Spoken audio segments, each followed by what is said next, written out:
Antes de hablar de Alejandro, hablaremos un poco de Luis XII, de Suecia. Este príncipe, sin aliados y no empleando más que sus solas fuerzas, determinó su caída al formar designios que no podían ejecutarse, más que valiéndose de una prolongada guerra. No podía su reino sostenerla. Lo que pretendió derrocar no era un estado en decadencia. Era un imperio que nacía. Los moscovitas se sirvieron de la guerra que les hizo como de una escuela. Con cada derrota se acercaban a la victoria, y perdiendo fuera, aprendían a defenderse dentro. Carlos se creyó el dueño del mundo en los desiertos de Polonia, por los que andaba errante, y en los cuales se dispersaba Suecia, mientras su enemigo principal se fortificaba, estableciéndose en el mar Báltico, y se apoderaba de Livonia. Suecia se asemejaba a un río al que se le cortaran las fuentes, al mismo tiempo, que se le diera nuevo cauce. No fue la batalla de Poltava lo que perdió a Luis XII. De no haber sido ahí, en cualquier otro lugar hubiera tenido la catástrofe. Los reveses de la fortuna se enmiendan fácilmente. Lo que no tiene enmienda es lo que nace de la naturaleza misma de las cosas. Pero ni la naturaleza ni la fortuna fueron tan adversas a Carlos, como lo fue él mismo. No se conducía con arreglo a la disposición de las cosas.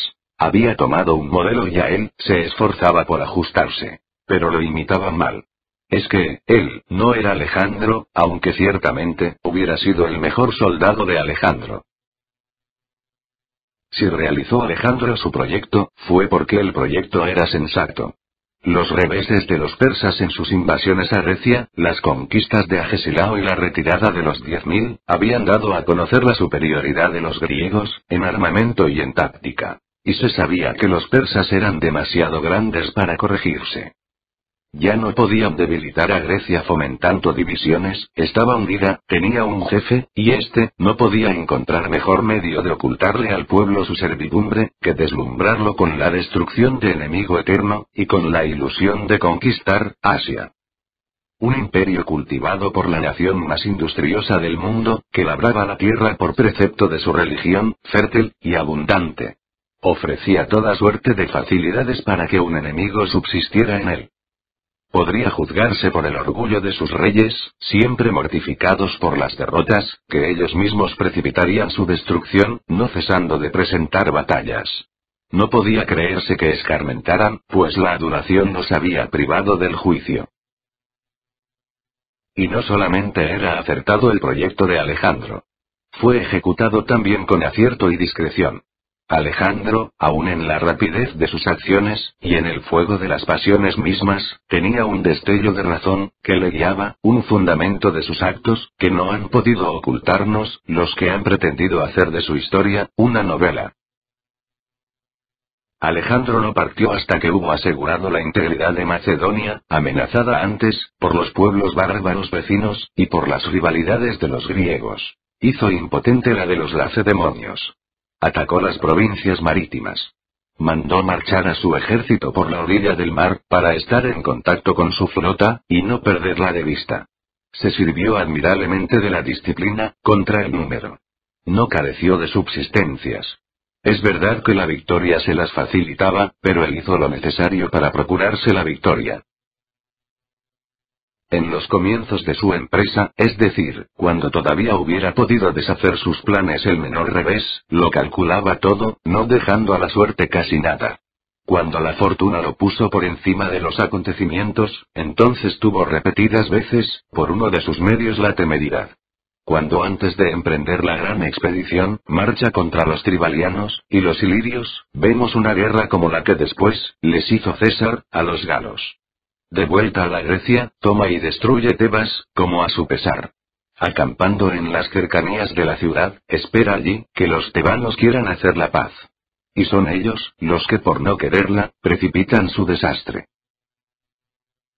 Cuando se trató de rechazar las fuerzas navales de los persas, fue Parmenio el que mostró su audacia y Alejandro el que tuvo más prudencia.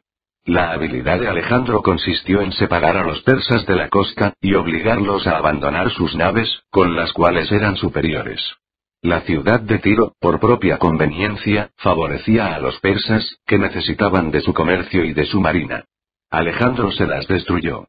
Se hizo dueño de Egipto, que Darío había dejado sin tropas mientras reunía, en otra parte, innumerables ejércitos. El paso del Gránico hizo que Alejandro se apoderase de las colonias griegas. La batalla de Iso le abrió las puertas de Tiro, y le dio la posesión de Egipto. La de todo el mundo se la debió a la batalla de Arbela.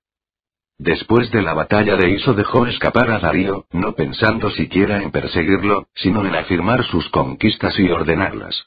Después de la batalla de Arbela, tan de cerca le persigue que no le deja un refugio dentro de su imperio. No entra Darío en ninguna de sus ciudades y de sus provincias, sino para evacuarlas inmediatamente. Las marchas de Alejandro son tan rápidas, que el imperio del mundo más parece el premio de la carrera, como en los Juegos Olímpicos, que el premio de la victoria. Así efectuó sus conquistas, ahora veamos cómo las conservó.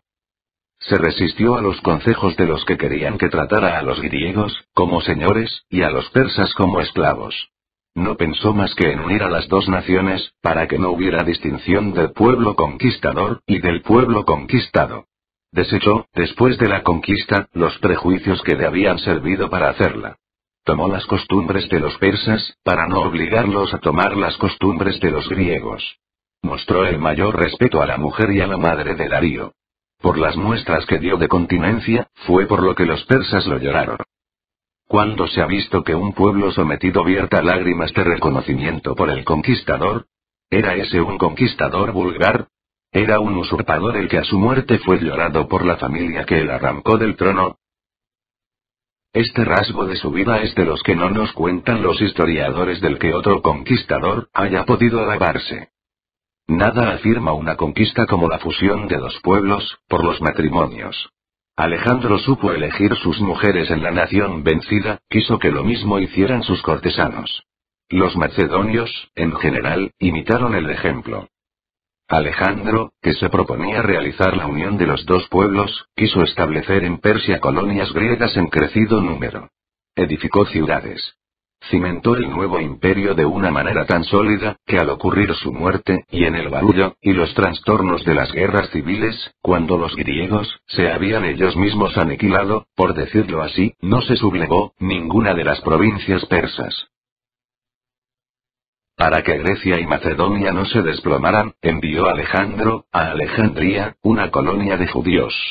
Las costumbres de los pueblos no le importaban, con tal que fueran fieles.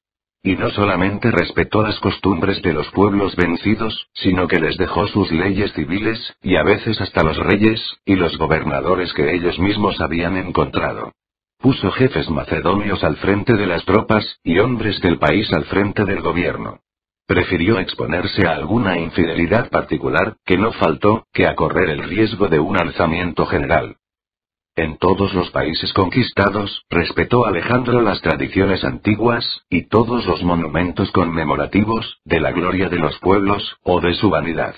Los reyes de Persia habían destruido los templos de los griegos, de los babilonios, y de los egipcios, Alejandro los reedificó. Pocas naciones se le sometieron en cuyos altares no celebrara sus sacrificios. Parecía como si las hubiera conquistado para ser el monarca particular de cada nación, y el primer ciudadano de cada pueblo. Así como los romanos lo conquistaban todo para destruirlo, él quiso conquistarlo todo, para fortalecerlo. En todos los países que recorrió, su primera idea, su primer designio, fue siempre hacer las cosas que pudieran aumentar la importancia y la prosperidad de cada país. El medio de lograrlo fue, en primer lugar, su propio genio, en segundo lugar, su sobriedad, y su particular economía, no incompatible con su inmensa prodigalidad para las grandes cosas, que contribuyó en tercer lugar, al logro del mismo objeto. Su mano se cerraba para los gastos privados, se abría para las obras públicas. Para el arreglo de su casa era un macedonio, para pagar las deudas de sus soldados, o labrar la fortuna de sus hombres, era Alejandro. Hizo dos malas acciones. Incendiar Persépolis y matar a Clito. Las hizo famosas su arrepentimiento. De suerte que se han olvidado sus actos criminales, para recordar su respeto a la virtud, pues se consideran aquellos crímenes, más bien como desgracias, que como hechos propios, de suerte que la posteridad descubre la belleza de su alma, hasta en sus arrebatos y flaquezas, de manera que si hay motivo para compadecerlo, no hay ninguno para odiarlo. Voy a compararlo a César. Cuando César quiso imitar a los reyes asiáticos, desesperó a los romanos por una cosa de mera apariencia, de pura ostentación. Cuando Alejandro quiso imitar a los mismos reyes de Asia, lo hizo en algo que entraba en el plan de su conquista.